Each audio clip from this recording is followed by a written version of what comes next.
सुप्रभात विद्यार्थी मित्रांनो, आपण आपल्या मागच्या तासिकेमध्ये मराठी युवक भारती इयत्ता 12वी या पुस्तकातील पद्य क्रमांक 1 बहु असोत सुंदर संपन्न की महा जी आपल्याला काव्यानंदासाठी दिलेली आहे त्या श्रीपाद कृष्ण कोल्हटकर यांच्या महाराष्ट्र गीताचा आपण आस्वाद मागच्या तासिकेमध्ये घेतला आणि आता खऱ्या अर्थानं आपण वळणार आहोत ते आपल्या भाग क्रमांक 1 मधील पाठ क्रमांक 1 वेगवशता या पाठाकडे। विद्यार्थी मित्रांनो, वेगवशता या पाठाच्या शीर्षकाचा अर्थ नेमका काय? तर वेग म्हणजे काय हे आपल्या सर्वांना माहितीच आहे। वेग म्हणजेच गती, जे गतीचंच एक रूप आहे तो वेग, ज्याला आपण इंग्रजीमध्ये स्पीड म्हणतो। आणि वशता म्हणजे काय? तर एखाद्या गोष्टीच्या संपूर्णतः आहारी जाणं, त्याला वशीभूत होणं, वश जाणं। आणि म्हणूनच वेगवशता म्हणजेच वेगाच्या आहारी गेलेले। वेगाच्या आहारी गेलेली आजची ही पिढी कशा प्रकारे स्वतःचं आयुष्य धोक्यात घालत आहे या पद्धतीवर, या गोष्टीवर मार्मिक टिप्पणी यामध्ये या पाठाच्या लेखकांनी केलेली आहे। तर विद्यार्थी मित्रांनो, या पाठाकडे वळण्यापूर्वी आपण जाणून घेऊयात या पाठाच्या लेखकांविषयी। तर वेगवशता हा पाठ लिहिलेला आहे प्राचार्य शिवाजीराव भोसले यांनी। प्राचार्य शिवाजीराव भोसले यांचं पूर्ण नाव प्राचार्य शिवाजीराव अनंतराव भोसले, ज्यांचा कार्यकाळ आहे 1927 ते 2010, म्हणजेच एकूण 83 वर्षांचा यांचा हा कार्यकाळ। विद्यार्थी मित्रांनो, या कार्यकाळामध्ये त्यांनी अनेक कार्यक्षेत्र गाजवली।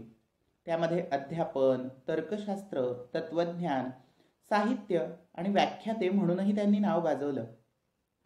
त्यांचा जन्म हा जर आपण बघायला गेलं तर तो सातारा जिल्ह्यातील कलेढोण येथे त्यांचा जन्म झालेला आहे।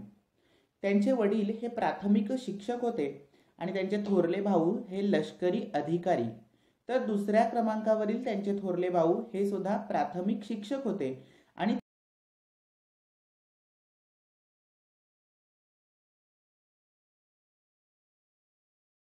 मंत्री होते। विद्यार्थी मित्रांनो, प्राचार्य शिवाजीराव भोसले हे अष्टपैलू व्यक्तिमत्व असलेले एक लेखक आहेत, साहित्यिक आहेत। यांचं प्राथमिक शिक्षण हे अतिशय लहान अशा खेड्यातून, लहान गावातून, ज्या गावाचं नाव विटा असं होतं, या गावातून त्यांनी त्यांचं प्राथमिक शिक्षण पूर्ण केलं आणि त्यानंतर पुढे हायस्कूल मधील शिक्षण त्यांनी सातारा येथे पूर्ण केलं व त्यानंतर ते पुण्यामध्ये आले आणि पुण्यामध्ये आल्यानंतर new English school, Wadia college आणि कोल्हापूरच्या राजाराम कॉलेजमध्ये सुद्धा त्यांनी माध्यमिक आणि कॉलेजचं शिक्षण पूर्ण केलं। त्याचबरोबर विद्यार्थी मित्रांनो, राजर्षी शाहू महाराजांच्या बोर्डिंगमध्ये कमवा शिका योजनेचा लाभ सुद्धा त्यांनी घेतला।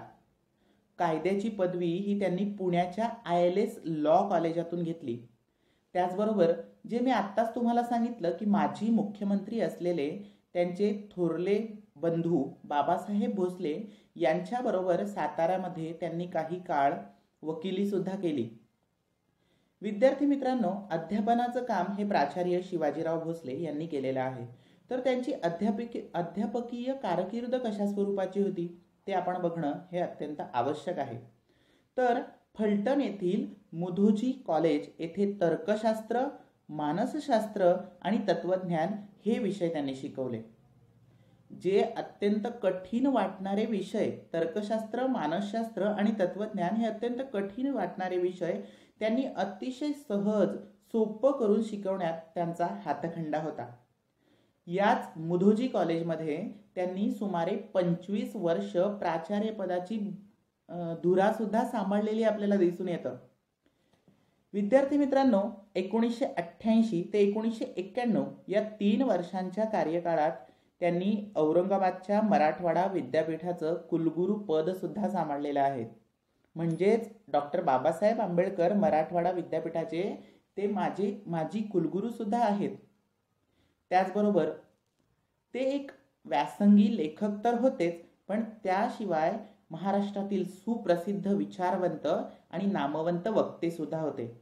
त्यांचे अनेक ठिकाणी व्याख्यानं गाजलेली आपल्याला दिसून येतात आणि त्यामध्ये मुख्यतः वसंत व्याख्यानमाला पुणे येथे सलग 28 वर्ष त्यांची व्याख्याने गाजलेली आहेत विद्यार्थी मित्रांनो.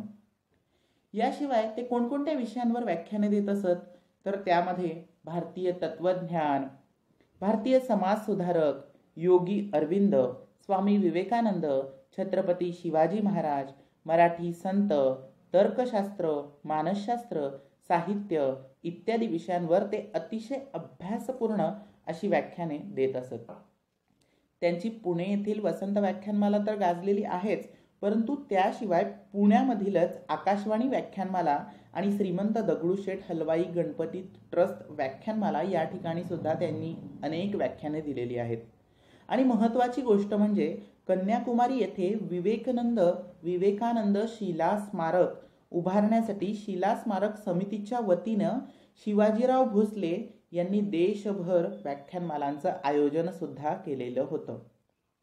विद्यार्थी मित्रांनो, पुण्याचे प्राचार्य शिवाजीराव भोसले स्मृती ही दरवर्षी 15 जुलै रोजी त्यांच्या नावाचा स्मृती पुरस्कार सुद्धा प्रदान करत असते. प्राचार्य शिवाजीराव भोसले यांना मिळालेले काही पुरस्कारांविषयी आपण बघितलं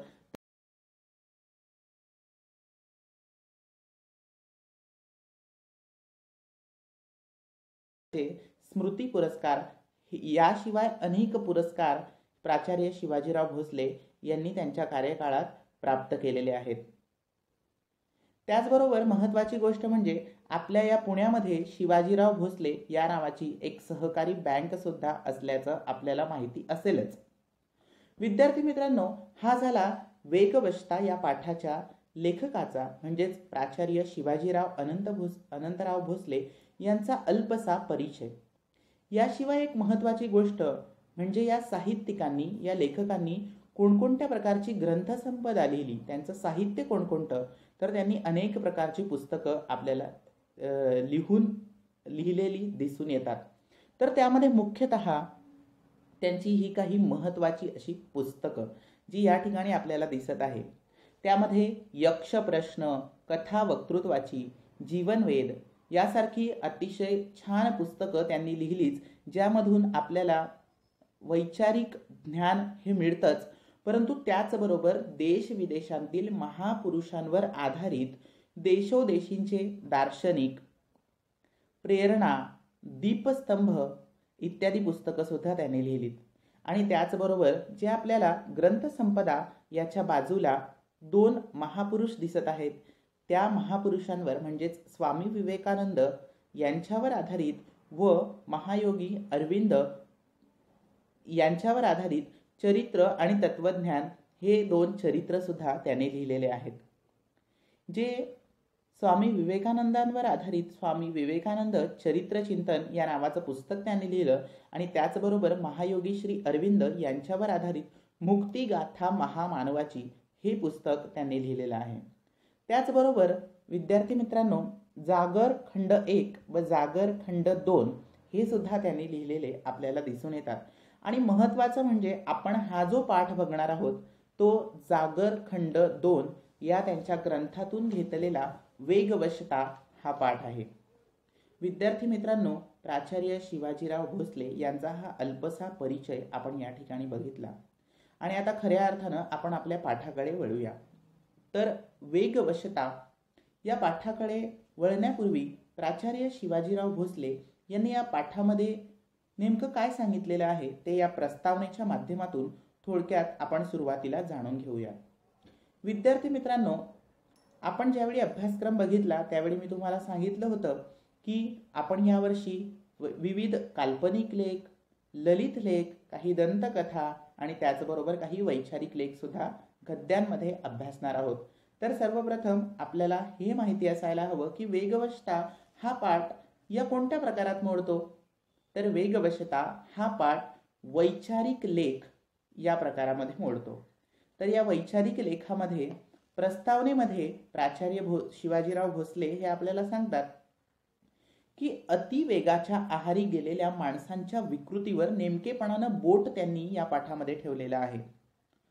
माणसाचा वेळ आणि श्रम वाचवण्यासाठी वाहनाची गरज ही प्रत्येक माणसाला आहेच हे लेखकाला सुद्धा पटतं.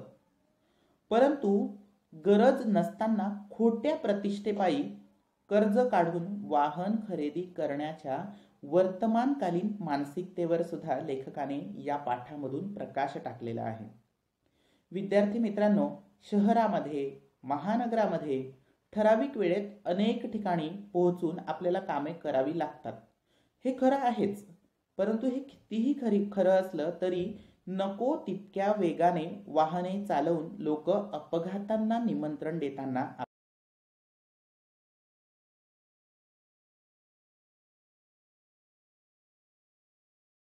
वेळ वाचावा म्हणून माणसे वाहने वापरतात.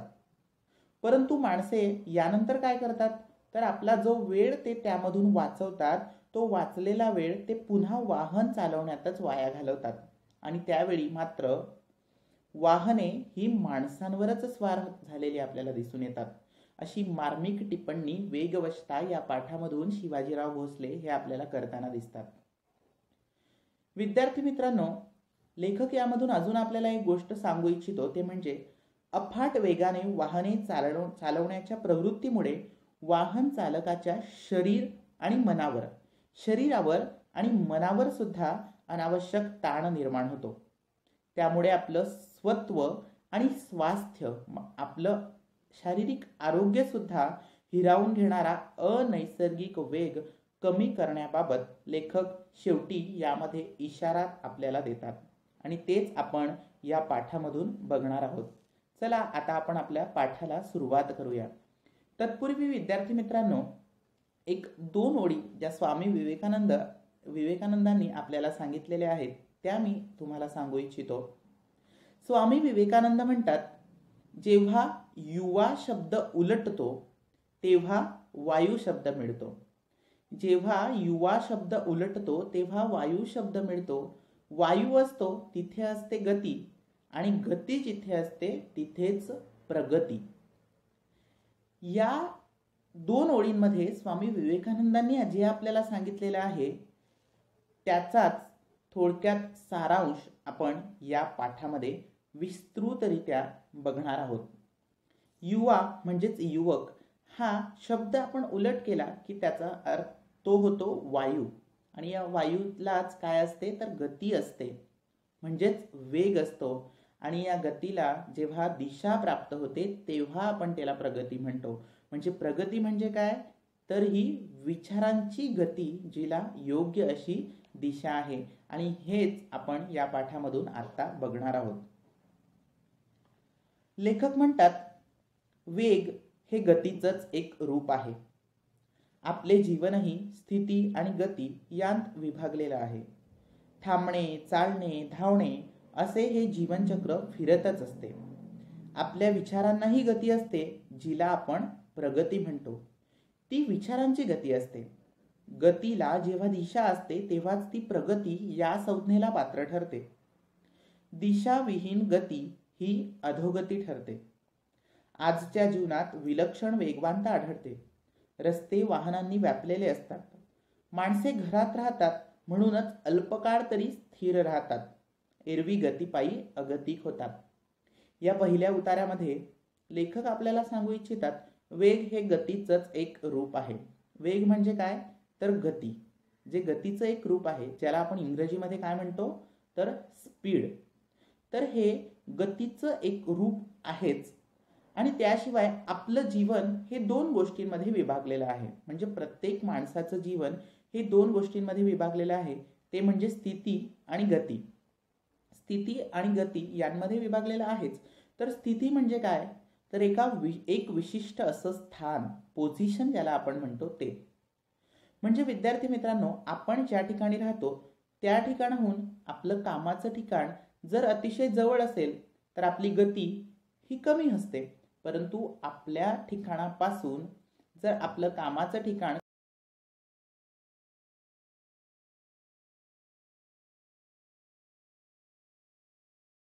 स्थिती आणि गती. त्यानंतर लेखक म्हणतात, थांबणे, चालणे आणि धावणे असे जीवनचक्र फिरतच असते. माणसाचं हे जे जीवनचक्र आहे, जीवनचक्र म्हणजे काय, तर रोज न चुकता माणसाकडून केल्या जाणाऱ्या क्रिया. तर माणसाचं जीवनचक्र कशा पद्धतीचं आहे, थांबणे, चालणे आणि धावणे, हे जीवनचक्र रोज फिरत असतं. आपल्या विचारांना सुद्धा गती असते, माणसाच्या विचारांनाही गती असतेच, जिला आपण काय म्हणतो तर प्रगती म्हणतो. आणि त्याशिवाय ही कशाची गती असते, तर आपल्या विचारांची गती असते.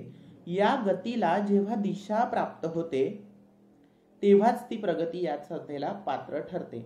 म्हणजेच दिशा असलेली गती बरोबर प्रगती, ही संज्ञा या उतार्यामध्ये आपल्याला लेखक सांगतात. प्रगती म्हणजेच काय, जिला आपण विकास म्हणतो, प्रोग्रेस म्हणतो, ती प्रगती, जिला योग्य अशी दिशा आहे. आणि अधोगती म्हणजे काय, तर दिशाविहीन गती, म्हणजे ज्या गोष्टीला कोणतीही निश्चित अशी दिशा नाही, ती दिशाविहीन गती म्हणजेच अधोगती, असं या उतार्यातून आपल्याला शिवाजीराव भोसले यांनी सांगितलेलं आहे. त्याचबरोबर लेखक पुढे म्हणतात, आजच्या जीवनात विलक्षण वेगवानता आढळते. विलक्षण म्हणजे अद्भुत अशा प्रकारची, फॅन्टॅस्टिक अशा प्रकारची वेगवानता आजच्या जीवनामध्ये आढळलेली आपल्याला दिसून येते. रस्ते ही वाहनांनी व्यापलेली असतात. कोणताही रस्ता हा आपल्याला रिकामा दिसूनच येत नाही. प्रत्येक ठिकाणी रस्त्यावर वाहने ही आरूढ झालेलीच आपल्याला दिसत असतात. माणसे घरात राहतात म्हणूनच अल्पकाळ तरी स्थिर राहतात, एरवी गतिपायी अगतिक होतात. विद्यार्थी मित्रांनो, आता या लॉकडाऊनच्या काळामध्ये आपण घरामध्ये आहोत म्हणून रस्ते हे काही प्रमाणात आपल्याला शांत झालेले दिसून येतात. आज पुन्हा नव्यानं लॉकडाऊन सुरू झालं आपल्या पुणे व पिंपरी चिंचवड या भागामध्ये, आणि यावेळी रस्ते हे अतिशय शांत अशा स्वरूपाचे आपल्याला दिसून येतात. परंतु एरवी संपूर्ण रस्ते हे वाहनांनी व्यापलेलेच आपल्याला दिसतात. माणसं घरात राहतात त्यावेळी ते अल्प काळ तरी स्थिर राहतात. जसं आपण या 2-3 महिन्यांच्या काळामध्ये घरामध्ये अतिशय स्थिर आहोत, आपली वाहनं ही आपल्या अपार्टमेंटच्या खालीच पडलेली आहेत, त्या पद्धतीनं एरवी मात्र गतिपायी अगतिक झालेले आपल्याला माणसे दिसून येतात. म्हणजेच अगतिक म्हणजेच असहाय्य, निराधार अशी झालेली आपल्याला दिसतात. आणि माणसं स्थिर राहतात म्हणजे काय राहतात, तर ती अचल राहतात, स्टेबल राहतात. पुढे लेखक म्हणतात, अहोरात्र भरारणारी आणि थरारणारी वाहनं पाहिली म्हणजे आश्चर्य वाटतं. ही आली कोठून, आली कशी आणि कशासाठी. पूर्वी देशोदेशींचा इतिहास घडला, लोकांनी जगप्रवासही केला, पण आजच्या एवढी अवखळ वाहने कोठेही दिसत नसत. अहोरात्र म्हणजे दिवस रात्र ही वाहनं भरारत असतात. अशी ही भरारणारी आणि थरारणारी वाहने पाहिली म्हणजे आश्चर्य वाटल्याशिवाय आपल्याला राहत नाही. ही वाहनं नेमकी आली कोठून, कशी आली आणि कशासाठी आली. या आधी वाहने नव्हती का, तर पूर्वी सुद्धा अनेक देशांचा, देशोदेशींचा इतिहास या ठिकाणी घडलेला आपण बघत असतो. लोकांनी जगप्रवास केला. विद्यार्थी मित्रांनो, अमेरिका खंडाचा शोध हा कोलंबसने लावला, त्यावेळी त्यानेही जगप्रवास केला आणि मग त्याला त्यानंतर अमेरिका खंडाचा शोध लागला. पण आजच्या एवढी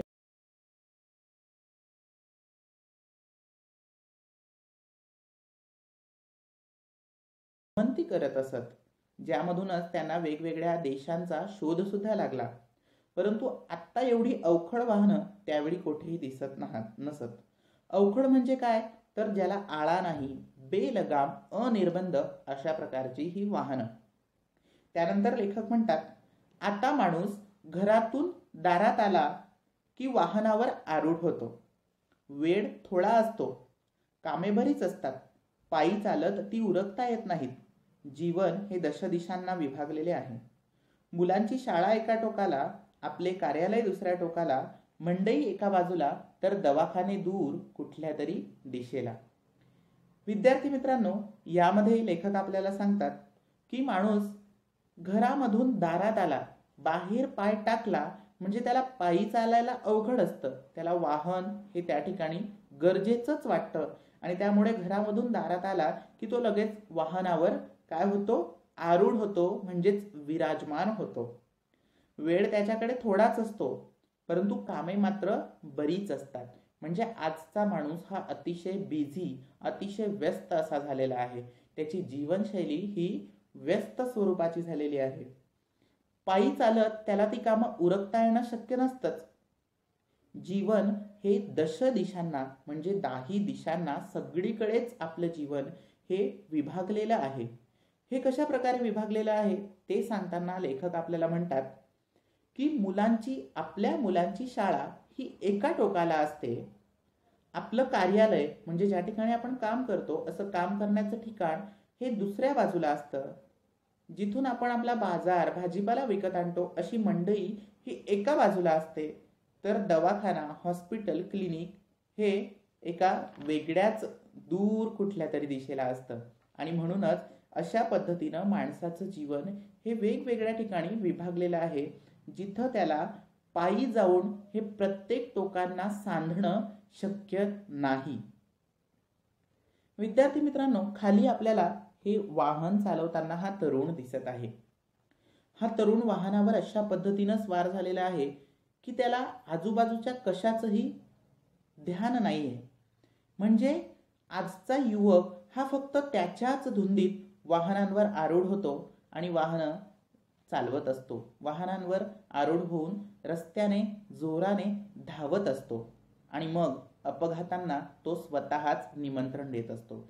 विद्यार्थी मित्रांनो, या आपल्या पाठावरील या पहिल्या 2 उतारांमध्ये आपण बघितलं की जीवन विभागणारे हे 2 घटक आहेत. माणसाचं जीवन विभागणारे 2 घटक कोणते? तर स्थिती आणि गती, जे आपल्याला पुढे दिसेल. जीवन विभागणारे 2 महत्त्वाचे घटक.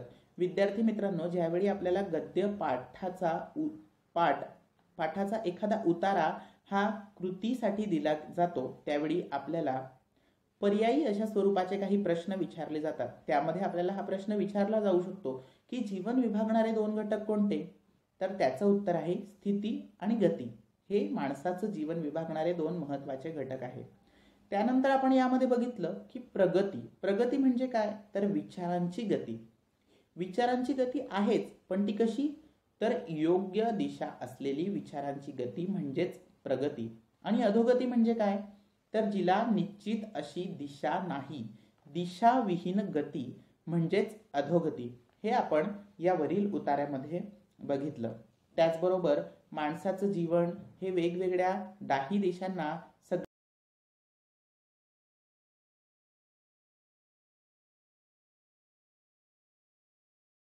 वळूया.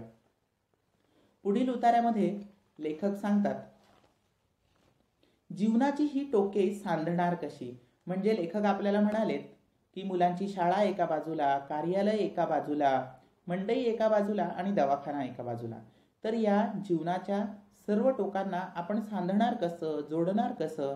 शेवटी आपल्याला गती ही घ्यावीच लागते. आपण संत पद्धतीने जात राहिलो तर आपल्याला कोणतीही दिशा प्राप्त होणार नाही आणि योग्य त्या ठिकाणावर आपण वेळेत पोहोचू शकणारच नाही. आणि म्हणूनच आपल्याला गती ही घ्यावी लागतेच, परंतु यथाप्रमाण गती ही गरज आहे. यथाप्रमाण म्हणजे काय? आणि म्हणूनच गती जितकी आवश्यक आहे यथाप्रमाण म्हणजे सरते शेवटी. आणि म्हणूनच ॲज इज यथाप्रमाण गती ही गरज आहेच, परंतु अप्रमाण, अवास्तव आणि अनावश्यक गती ही एक विकृती आहे. अप्रमाण म्हणजे काय विद्यार्थी मित्रांनो? तर प्रमाणापेक्षा अधिक. अवास्तव म्हणजे वास्तविक अपेक्षेपेक्षा अधिक. आणि अनावश्यक म्हणजे आवश्यक नसताना, गरजेचं नसताना. अशा प्रकारे अप्रमाण, अवास्तव आणि अनावश्यक गती याला लेखकाने या ठिकाणी काय म्हटलेलं आहे? विकृती म्हटलेलं आहे. म्हणजेच एखादा किळसवाणा बदल. अप्रमाण, अवास्तव आणि अनावश्यक गती ही एक प्रकारची काय आहे? विकृती आहे. आपली कामे यथासांग पार पाडावी एवढा वेग जीवनाला असावा. त्यापेक्षा अधिक वेग म्हणजे अक्षम्य आवेग म्हणावा लागेल. आपली कामे यथासांग पार पाडावीत. यथासांग म्हणजे काय? की जे सहज करता येणे योग्य आहे अशी. एवढा वेग आपल्या जीवनाला नक्कीच असावा, परंतु यथासांग पाळण्या इतकी कामांचा वेग, त्याशिवाय अधिक वेग जर आपण घेतला तर त्याला आपण काय म्हणतो? अक्षम्य आवेग म्हणजे अतिवेग. अक्षम्य म्हणजे काय? ज्याला माफ करता येत नाही किंवा जे क्षमायोग्य नाही, अशा प्रकारचा हा अक्षम्य आवेग म्हणजे क्षमायोग्य नसलेला अति स्वरूपाचा वेग. आणि तो आपल्याला कशा पद्धतीचा ठरतो, तर तो आपल्याला आत्मघातकी ठरतो. आत्मघातकी ठरतो म्हणजेच आपण स्वतःचाच घात, स्वतःच नुकसान स्वतःच्याच हातून या ठिकाणी करून घेतो. आत्मघात आपण स्वतःचा करून घेतो. यानंतर लेखक आपल्याला अमेरिका जो विकसित देश आहे, विकसित राष्ट्र आहे, त्याची आणि आपल्या भारत देशाची तुलना करताना आपल्याला सांगतात, अमेरिकेसारख्या विकसित देशात माणसे वेगाने जीवन जगत असतात. घरोघर आणि दरडोई वाहन उपलब्ध असते. रस्ते रुंद, सरळ, निर्विघ्न आणि एकमार्गी असतात. घरे, कार्यालये, बाजारपेठा यात निदान 100 मैलांचे किमान अंतर असते. जवळच्या जवळ सगळे असे सहसा नसतेच.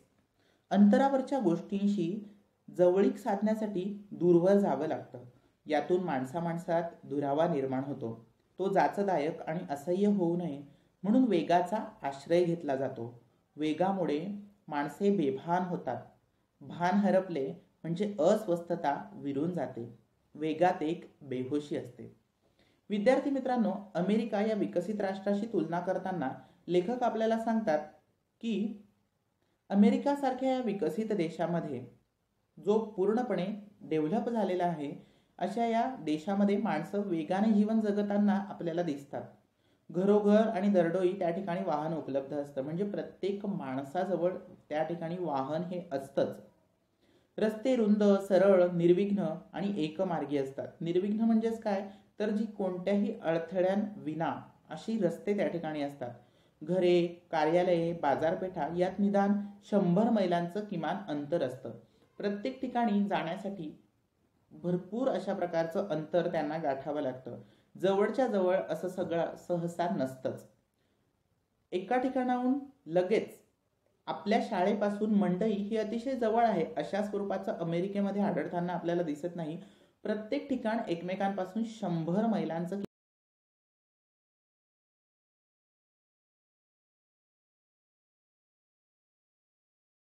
दूरवर जावं लागतं आणि यातून माणसात दुरावा निर्माण होतो.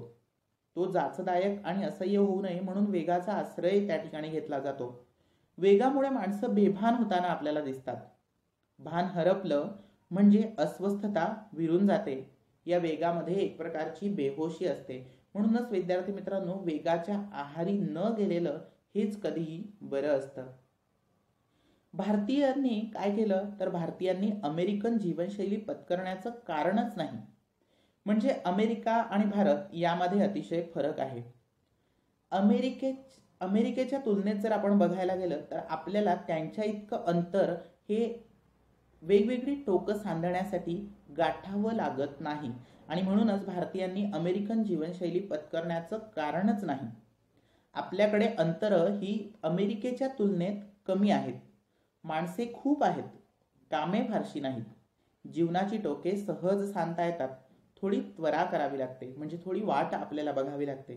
पण भरधाव वेगाने अंतर काटावे अशी स्थिती आपल्याकडे आपल्या भारत देशात मात्र नाही. मुंबईसारखे विस्तीर्ण नगर गाड्यांनी सांधलेले असते.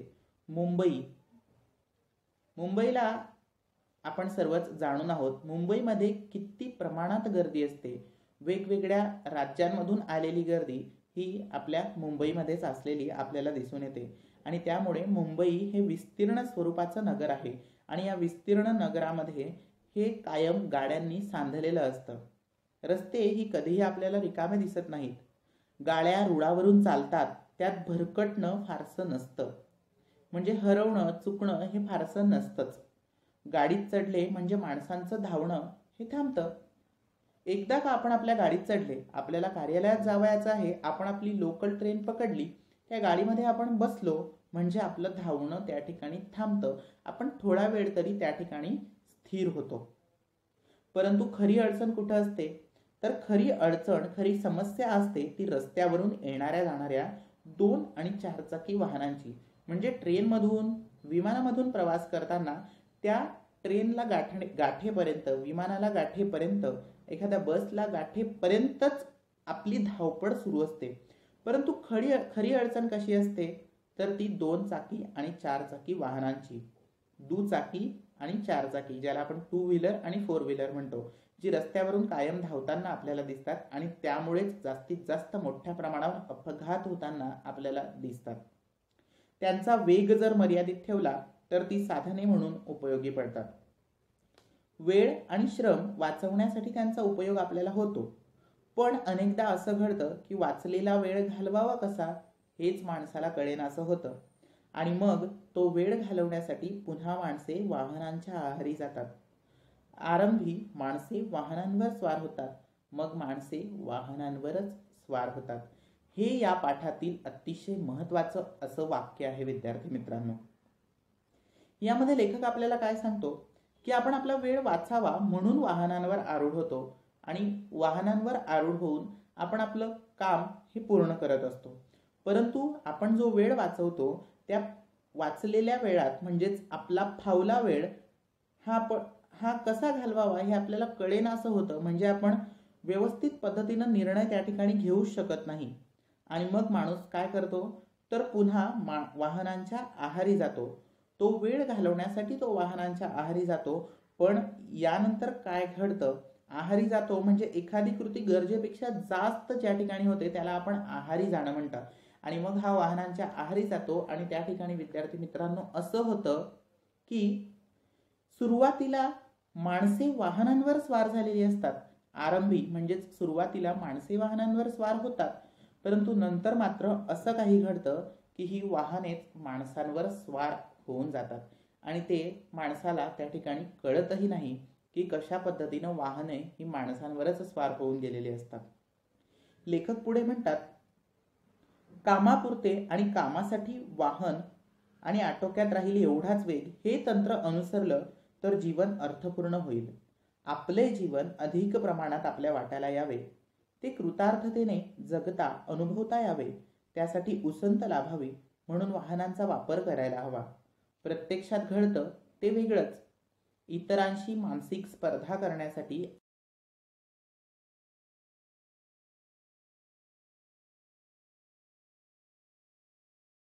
मध्ये आढळतात. आपल्या कामापुरता आणि कामासाठी वाहन आणि आटोक्यात राहील एवढाच वेग हे तंत्र आपण अनुसरलं तर जीवन अर्थपूर्ण होईल.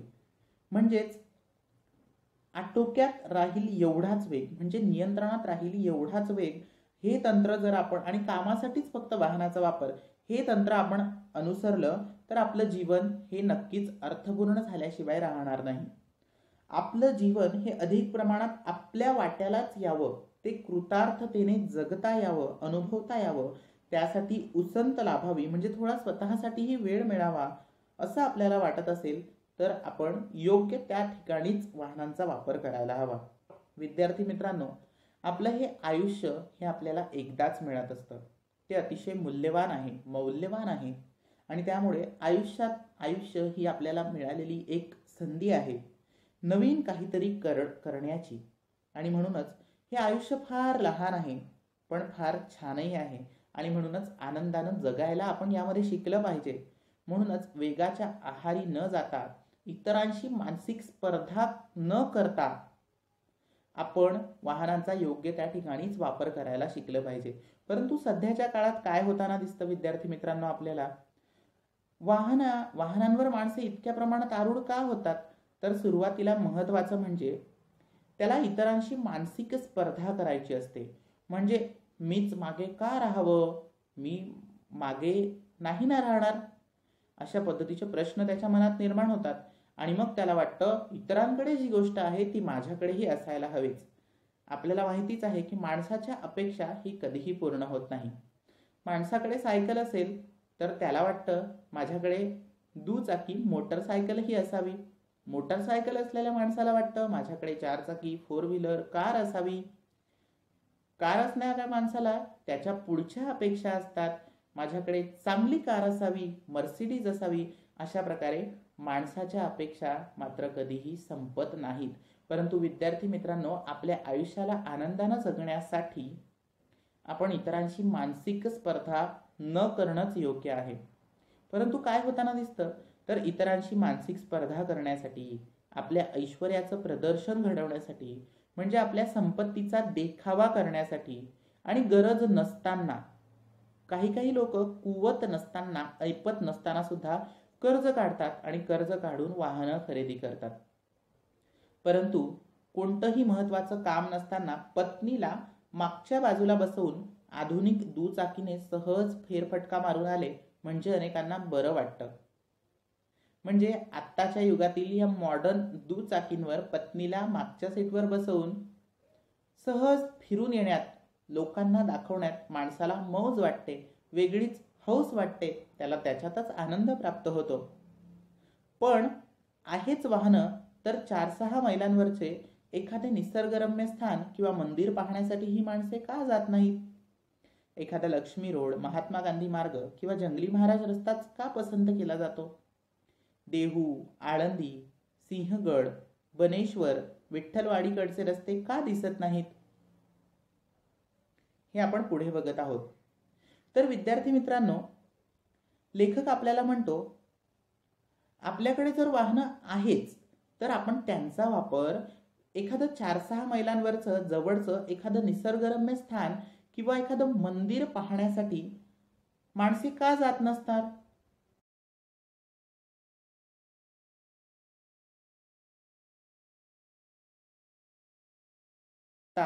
हाच त्या ठिकाणी ते पसंत करतात. ही सगळी आपल्या पुण्यामधील रस्ते आहेत, पुण्यामधील व पुण्याजवळील ही काही रस्ते. तर यावरच लोक जास्त आपल्याला जाताना दिसतात. परंतु देहू, आळंदी, सिंहगड, बनेश्वर, विठ्ठलवाडीकडचे रस्ते यांना का दिसत नाहीत? एखाद्या निसर्गरम्य ठिकाणी हे वाहने घेऊन का जात नसणार?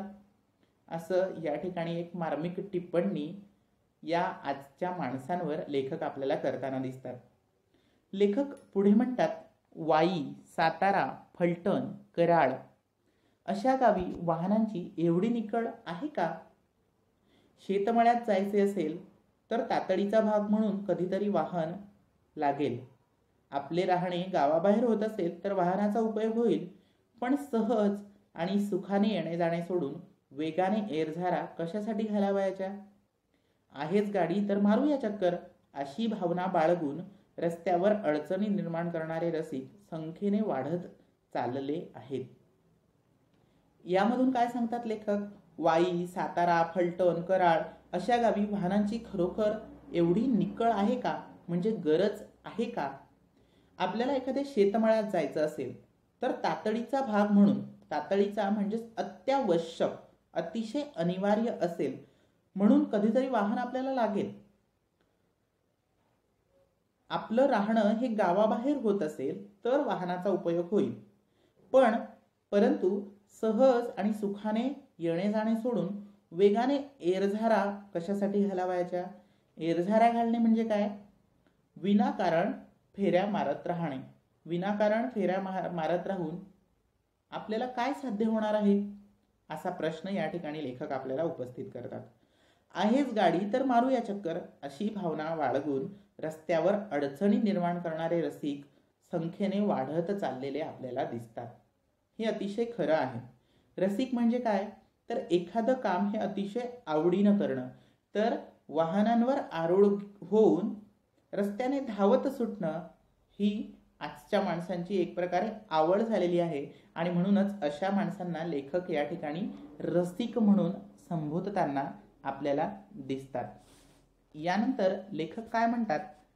तर यानंतर लेखक म्हणतात, वाहन हे वेळ वाचवण्यासाठी असते, ते वेळ घालवण्यासाठी नसते.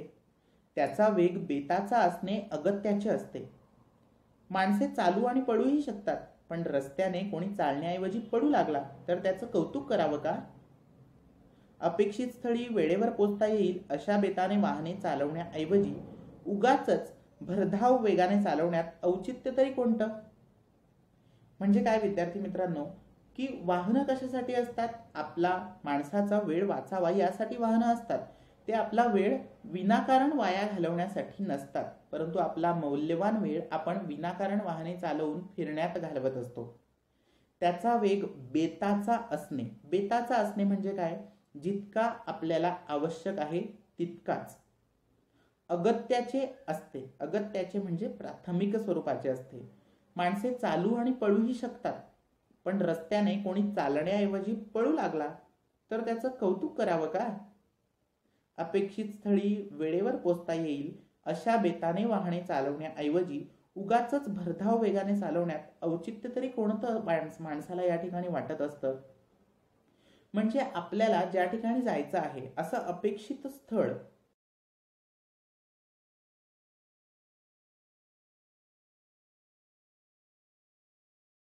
धाव वेगाने चालवण्यात आपल्याला कोणतं औचित्य असतं? औचित्य म्हणजे काय?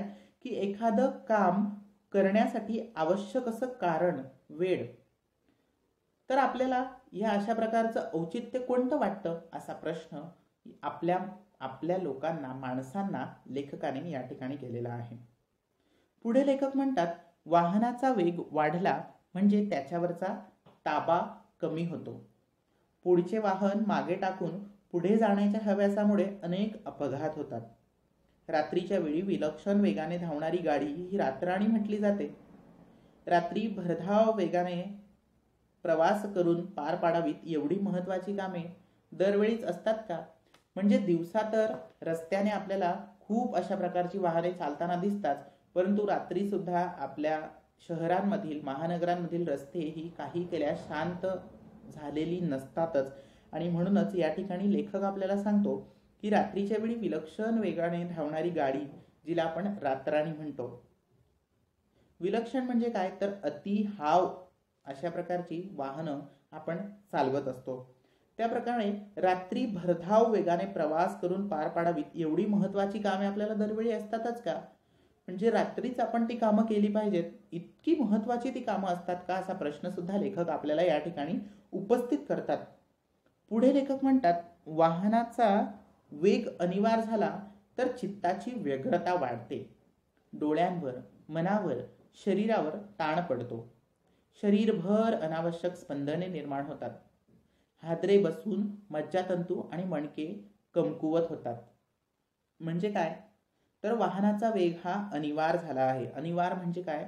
तर अधिकच गरजेचा झाला आहे अशा पद्धतीनं माणूस वागत असतो. चित्ताची व्यग्रता यामुळे वाढते. चित्ताची व्यग्रता वाढते म्हणजे काय? की मनाने एकाच वेळी अनेक कामात घेतलेली सक्रियता म्हणजे चित्ताची व्यग्रता.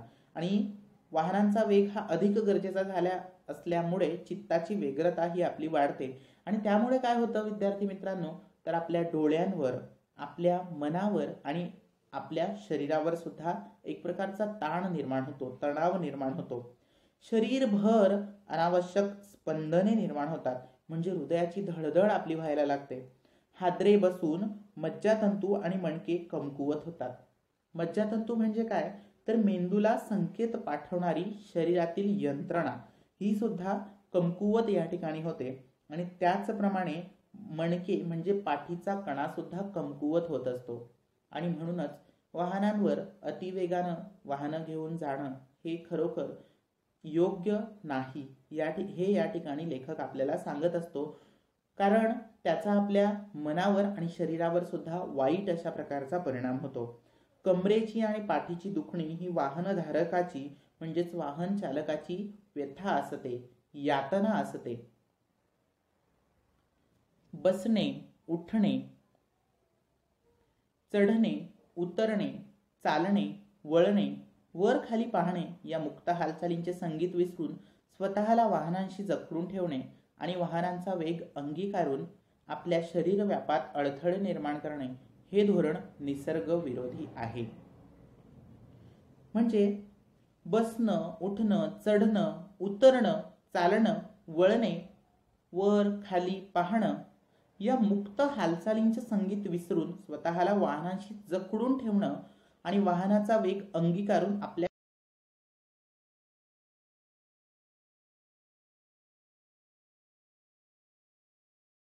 आपल्याला या ठिकाणी सांगितलेले आहेत त्या आपल्या या क्रिया, या हालचालींचं एक प्रकारचं संगीत आहे जे आपोआप माणसाद्वारे घडत असतात. अशा प्रकारे बसणं, उठणं, चढणं, उतरणं, चालणं, वरखाली पाहणं या आपल्या मुक्त हालचाली आहेत. आणि या मुक्त हालचालींचं संगीत माणूस मात्र विसरतो आणि या संगीताला विसरून तो काय होतो, वाहनांशी जखडून जातो, वाहनांशी बांधला जातो. आणि म्हणूनच या वाहनाचा वेग अंगीकारून आपल्या शरीर व्यापारामध्ये, शरीर व्यापार म्हणजे काय विद्यार्थी मित्रांनो, तर शरीराच्या आरोग्यासाठी शरीरात चालणारी जी काही कामं आहेत या शरीर व्यापात या ठिकाणी अडथळे निर्माण होतात. आणि हे धोरण निसर्गाच्या अगदी विरोधी अशा प्रकारचं आहे, निसर्ग विरोधी आहे असं लेखक आपल्याला सांगतो. आणि महत्वाचं म्हणजे ते आपल्या आरोग्याची हानी करणारा आहे, आपल्या आरोग्याला धोका देणारा आहे, धोकादायक आणि हानिकारक अशा स्वरूपाचं हे आहे. वाढता वेग म्हणजे ताण.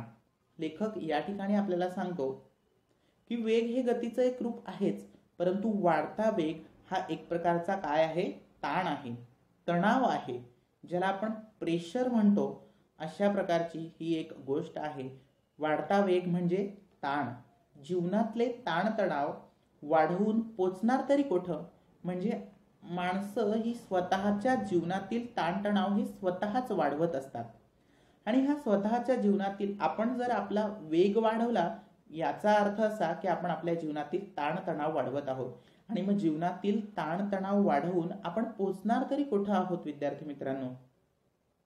यानंतर आपण काय व्हाल, ताण वाढला की आपोआप माणूस हा डिप्रेशन मध्ये जाणार.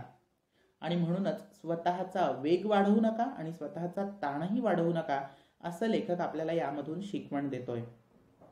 लेखक म्हणतो आपले स्वत्व आणि स्वस्थता हिरावून घेणारा अस्वाभाविक वेग कमी करणे हे आपले कर्तव्य आहे. आपले स्वत्व म्हणजे योग्य अयोग्य काय हे आपल्या स्वतःला कळत असतं. म्हणून आपलं स्वत्व आणि स्वस्थता, स्वस्थता म्हणजे स्वतःचं आरोग्य उत्तम कसं राहील हे माणसाने स्वतःच बघितलं पाहिजे. आणि म्हणूनच योग्य काय अयोग्य काय याचा विचार माणसाने केला पाहिजे.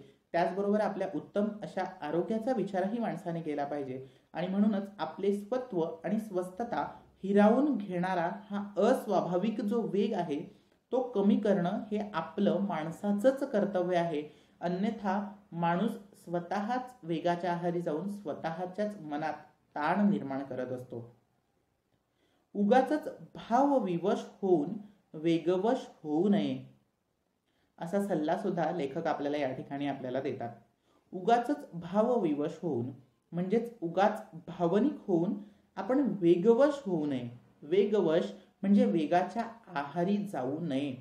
आपण भावनिक होतो, आपल्याला वेळेवर कोणाला तरी भेटायला जायचं असतं, भावनिक होऊन आपण इतकं त्या वेगाच्या आहारी जातो, वाहनांवर आरूढ होतो, इतक्या वेगाने वाहनं चालवतो की आपण स्वतःचंच नुकसान, स्वतःच्या आयुष्याचं नुकसान स्वतःच्याच हातून करून घेतो.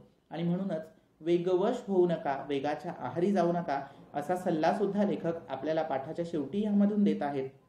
त्याचबरोबर शेवटच्या वाक्यात लेखक आपल्याला सांगतात अनाठायी वेगामुळे पोचण्यापूर्वीच अंत होण्याची शक्यता वाढते. अनाठायी म्हणजेच गरजेपेक्षा अधिक अशा वेगामुळे पोचण्यापूर्वीच अंत होण्याची शक्यता वाढते. म्हणजे काय, तर आपल्याला ज्या ठिकाणी जावयाचं असतं अशा अपेक्षित ठिकाणी पोचण्यापूर्वीच आपला अंत होण्याची, आपला शेवट होण्याची, आपला अपघात होण्याची, आपला मृत्यू होण्याची शक्यता ही जास्त अधिक असते. आणि म्हणूनच वेगाने वाहने चालवल्यानंतर विद्यार्थी मित्रांनो आपण आपलं अपेक्षित ठिकाण हे आनंदानं गाठू शकत तर नाहीच, परंतु आपण स्वतःच एका अपघाताला या ठिकाणी निमंत्रण देतो. आणि म्हणूनच लेखक शेवटी म्हणतात अनाठायी वेगामुळे पोचण्यापूर्वीच अंत होण्याची शक्यता वाढते. आणि म्हणूनच या वेगाच्या आहारी जाऊ नका असा सल्ला आपल्याला लेखक देतात. आणि थोडक्यात यामधून ते आपल्याला अशा प्रकारचा सल्ला देतात की अति घाई अति वेग हा कधीही आपल्याला संकटात नेत असतो. अति घाई संकटात नेई हे आपण रस्त्यावर लिहिलेलं स्लोगन वाच